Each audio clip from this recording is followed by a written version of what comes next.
বিগত অন্তর্বর্তী সরকারের মেটিকুলাস আইন উপদেষ্টা আসিফ নজরুল, যিনি আওয়ামী লীগ সরকারের আমলে আওয়ামী লীগের প্রতি মুহূর্তে দিনে দুপুরে শয়নে স্বপনে জাগরণে সবসময় আওয়ামী লীগের সমালোচনা করতেন।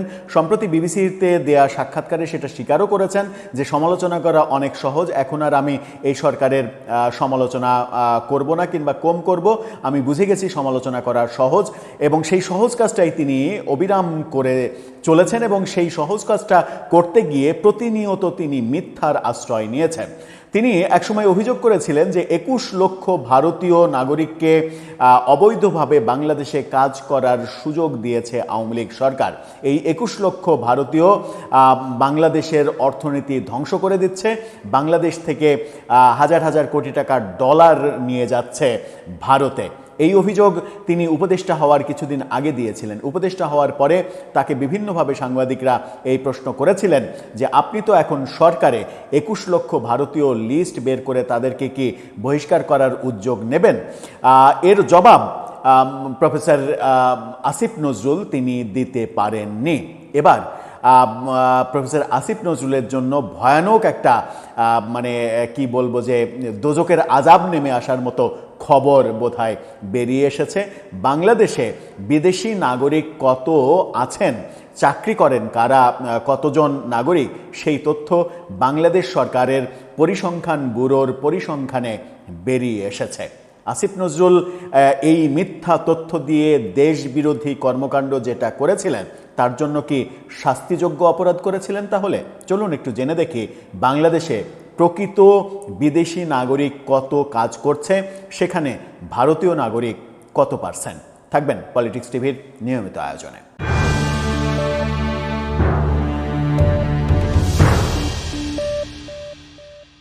দর্শক, বলছিলাম বাংলাদেশে বিদেশি নাগরিক কারা চাকরি করেন, ভারতীয় কত। সেই আলোচনার আগে একটি মানবিক কথা বলতে চাই। ফুড ফর অল, সবার জন্য খাদ্য, এই স্লোগান নিয়ে একদল তরুণ অসহায় দুস্থ ক্ষুধার্ত মানুষের পাশে রান্না করা খাবার নিয়ে দাঁড়াচ্ছে।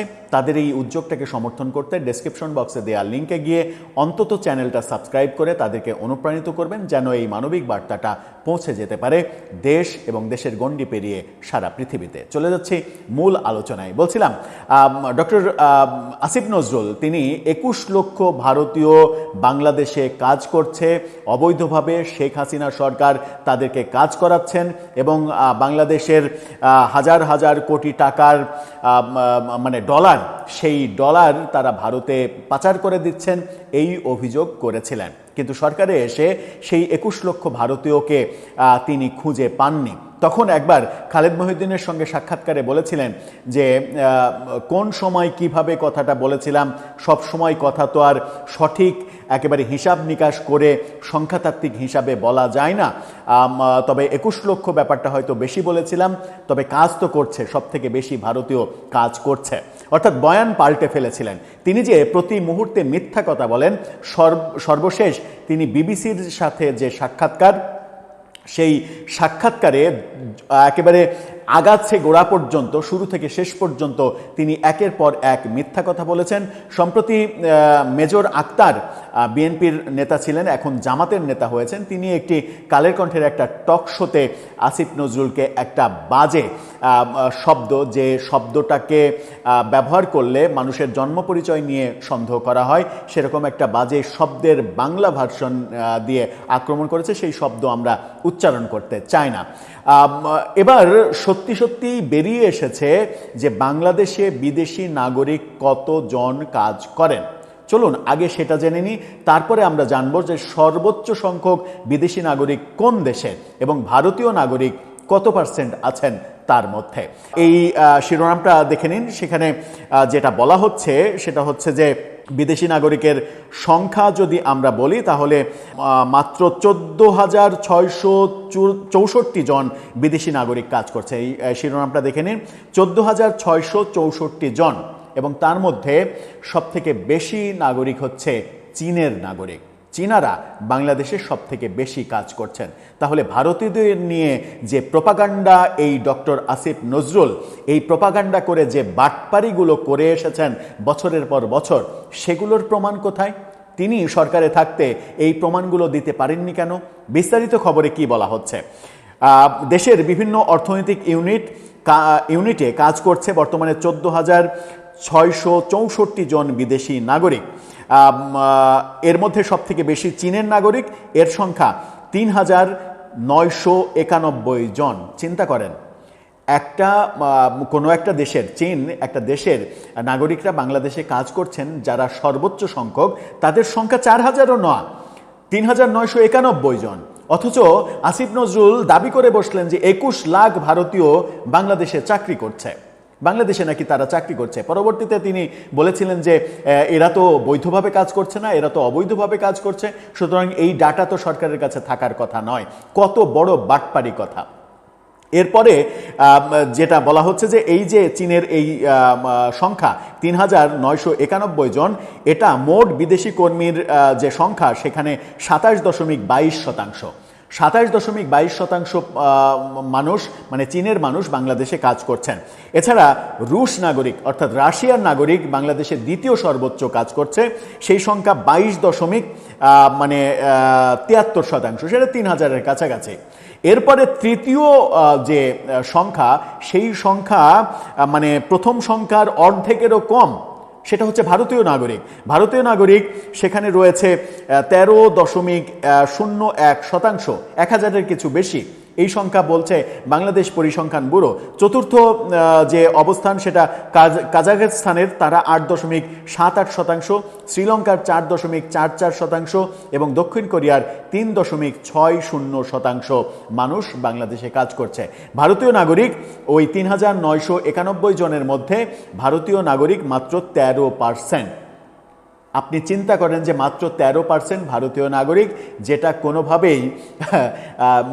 কোনোভাবেই 1,000ও হয় না এই অবস্থা। মানে 4,000-এর মধ্যে 13% হলে কত হয়? 500-600 হয়। এই 500-600 নাগরিককে ডক্টর আসিফ নজরুল 21 লাখ বানিয়েছিলেন এবং এই 21 লাখের পুঁজি ভাঙিয়ে তিনি অনেক দিন খেয়েছিলেন, অনেক দিন খেয়ে পরে বেঁচেছিলেন। এবং এই মানে জনপ্রিয় কথাটা বলে উগ্র সাম্প্রদায়িক গোষ্ঠী যারা বাংলাদেশে, তিনি তো ভারত বিরোধী রাজনীতির অন্যতম মহানায়ক, তিনি সহ এই উগ্র সাম্প্রদায়িক গোষ্ঠীকে বাংলাদেশে ভারত বিরোধী রাজনীতি করা, ভারতীয় দূতাবাস থেকে ইট খসিয়ে নেওয়া, ভারতীয় দূতাবাসে পাথর ছুঁড়ে মারা, আক্রমণ করা, ভারতের 7 সিস্টার্স একেবারে আলাদা করে নেওয়া, ভারতের চিকেন নেক নিয়ে ভয়ঙ্কর ষড়যন্ত্র করা, এই রাজনীতি প্রতিষ্ঠিত করার চেষ্টা করেছেন তিনি এবং তার ওস্তাদ, মানে যাকে সাংবাদিক আনিস আলমগীর বিশ্ববাটপার উপাধি দিয়েছেন। তারা দুইজন মিলে সাম্প্রদায়িক গোষ্ঠীকে একত্রিত করে তার 1.5 বছরে ভারত বিরোধী রাজনীতি করে ভারতের সঙ্গে যুদ্ধাংদেহী অবস্থা তৈরি করেছেন, যে অবস্থা থেকে উতরে আসার জন্য বিএনপি সরকার এখন যার পর নাই চেষ্টা করছে। বর্তমানে আমাদের পররাষ্ট্রমন্ত্রী এই সম্পর্ক উন্নয়নের জন্য ভারত সফর করছেন। এই তথ্য যেটা মানে গতকালকে এই তথ্য জানা গেছে বাংলাদেশ পরিসংখ্যান ব্যুরোর অর্থনৈতিক শুমারির চূড়ান্ত প্রতিবেদনে।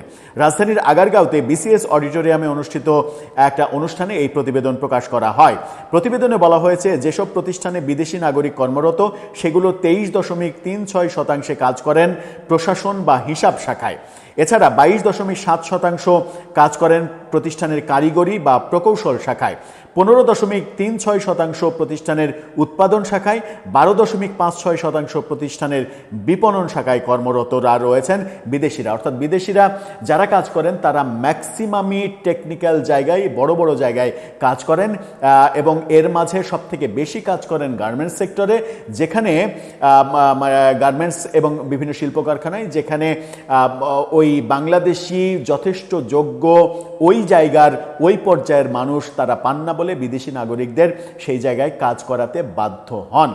গার্মেন্টস সেক্টরে বড় বড় জায়গা যেগুলো শ্রীলঙ্কা এবং ভারতের নাগরিকরা দখল করে আছেন, সেই জায়গায় বাংলাদেশের দক্ষ মানুষ তৈরি হচ্ছে না কেন?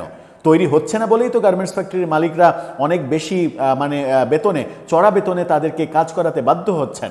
আপনি দক্ষ মানুষ তৈরি করবেন না, দক্ষ কারিগর তৈরি করবেন না, আর ফুটানি দিয়ে, গালগল্প দিয়ে, বয়ান দিয়ে বেড়াবেন, অনেকটা ওয়াজ করার মতো ওয়াজ করে বেড়াবেন যে 21 লক্ষ ভারতীয় বাংলাদেশে কাজ করছে, অথচ বাংলাদেশে সব মিলিয়ে 14,000 মানুষ কাজ করছে, যার মধ্যে ভারতীয় নাগরিক মাত্র হচ্ছে 13%।